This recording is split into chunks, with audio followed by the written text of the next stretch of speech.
بسم اللہ الرحمن الرحیم۔ السلام علیکم۔ حضرت علی رضی اللہ تعالی عنہ کے دو ایسے عجیب اور عقل کو دنگ کرنے والے واقعات ہیں کہ جن سے یہ ثابت ہوتا ہے کہ کالا بدصورت بچہ کس گھر میں پیدا ہوتا ہے اور معذور یا کمزور بچہ کس گھر میں پیدا ہوتا ہے۔ ایک دفعہ ایک شخص اپنی بیوی اور بچے کے ہمراہ حضرت عمر رضی اللہ تعالی عنہ کی بارگاہ میں پیش ہوا۔ وہ شخص حضرت عمر سے کہنے لگا، اے وقت کے خلیفہ، میرا اور میری بیوی کا رنگ سرخ ہے جبکہ میری بیوی نے یہ بچہ پیدا کیا ہے اور اس کا رنگ کالا ہے۔ مجھے تو ایسا لگتا ہے کہ یہ بچہ میرا ہے ہی نہیں، میری بیوی نے ضرور کسی سے بدکاری کی ہے جس وجہ سے اس بچے کا رنگ ہم دونوں کے ساتھ نہیں ملتا۔ وہ شخص بار بار اپنی بیوی پر الزام تراشی کر رہا تھا۔ بیوی روتے ہوئے کہنے لگی، اے امیر المؤمنین، میں سچ بول رہی ہوں، میں نے کبھی بھی امانت میں خیانت نہیں کی، یہ میرا خاوند ہے اور یہ بچہ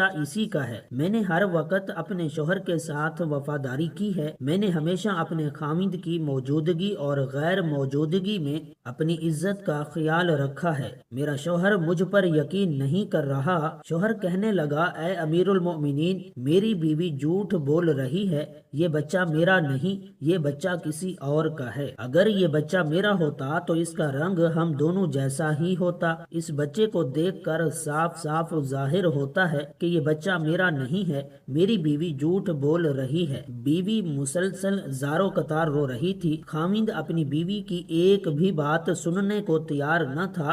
یہ معاملہ بہت ہی پیچیدہ تھا۔ حضرت عمر رضی اللہ تعالی عنہ سوچ میں پڑ گئے کہ اس معاملے کو کس طرح حل کیا جائے۔ سیدنا حضرت عمر نے سوچا کہ کیوں نہ اس معاملے میں داماد رسول حضرت علی شیر خدا سے مدد لی جائے۔ حضرت عمر خاوند، بیوی اور اس کے بچے کو ساتھ لے کر حضرت علی رضی اللہ تعالی عنہ کے پاس تشریف لے گئے۔ انہوں نے حضرت علی رضی اللہ تعالی عنہ کے سلام پیش کیا۔ حضرت علی رضی اللہ تعالی عنہ نے سلام کا جواب دیا۔ حضرت علی نے دریافت کیا کہ اے عمر رضی اللہ تعالی عنہ، کیسے آنا ہوا؟ حضرت عمر نے فرمایا، اے علی، ہم یہ مسئلہ پوچھنے کے لیے آپ کے پاس تشریف لائے ہیں۔ سیدنا حضرت علی نے خاوند سے کہا، اے بندے، میں کچھ بھی پوچھوں گا، تم اس کا جواب سچ سچ بتانا۔ اس شخص نے کہا، ٹھیک ہے، پوچھئے کیا پوچھنا چاہتے ہیں، میں آپ کو سچ بات ہی بتاؤں گا۔ حضرت علی رضی اللہ تعالی عنہ نے پوچھا، اے اللہ کے بندے، جب تیری بیوی حالت حیض میں تھی، کیا تو نے اپنی بیوی کے ساتھ ازدواجی تعلق قائم کیا تھا؟ یہ سوال سن کر آدمی نے کچھ لمحات کے لیے خاموشی اختیار کی اور پھر کہنے لگا، ہاں، یہ بات سچ ہے،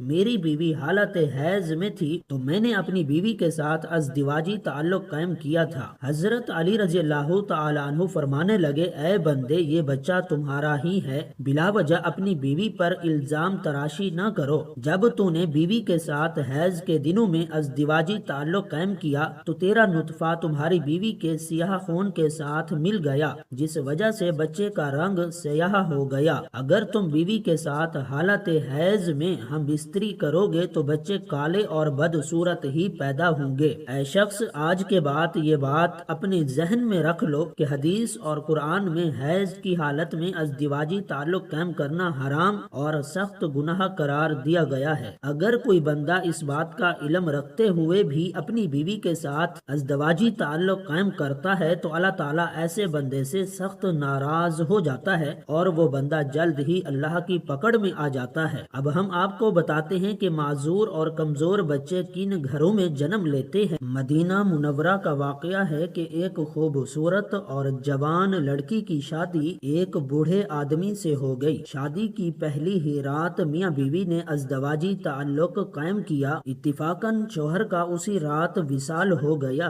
دلہن حاملہ ہو چکی تھی۔ جب بیوی نے بچے کو جنم دیا تو لوگوں نے اس لڑکی پر طرح طرح کے الزام لگانا شروع کر دیے کہ اس کا میاں تو پہلی رات ہی انتقال کر چکا تھا، اس لڑکی نے جس بچے کو جنم دیا ہے وہ بچہ ضرور حرام کا ہے، اس کے خاوند کا نہیں ہے، کیونکہ وہ تو پہلی ہی رات مر چکا تھا، پھر یہ بچہ کیسے پیدا ہو گیا؟ اس بوڑھے کی یہ دوسری شادی تھی۔ اس بوڑھے کا پہلی بیوی سے ایک لڑکا تھا۔ اس لڑکے لڑکے نے اپنی ستیلی ماں پر الزام لگانا شروع کر دیا۔ وہ کہنے لگا اس عورت نے کسی کے ساتھ زنا کیا ہے، یہ بچہ میرے باپ کا نہیں، یہ بچہ حرام کی اولاد ہے۔ اس الزام میں پیش سوتیلا بیٹا تھا، کیونکہ وہ چاہتا تھا کہ کسی طرح دنیا والے یہ مان لیں کہ یہ بچہ میرے والد کا نہیں ہے بلکہ اس عورت کی حرام کاری کا نتیجہ ہے، تاکہ والد کی ساری وراثت کا حقدار میں ہی ٹھہروں، کہیں یہ بچہ میرا برابر کا شریک نہ ہو جائے۔ اس وجہ سے بوڑھے کے بڑے بیٹے نے اپنی سوتیلی ماں پر الزام تراشی کی کہ میرا باپ تو شادی کی پہلی ہی رات مر گیا تھا، تو یہ بچہ کہاں سے آ گیا؟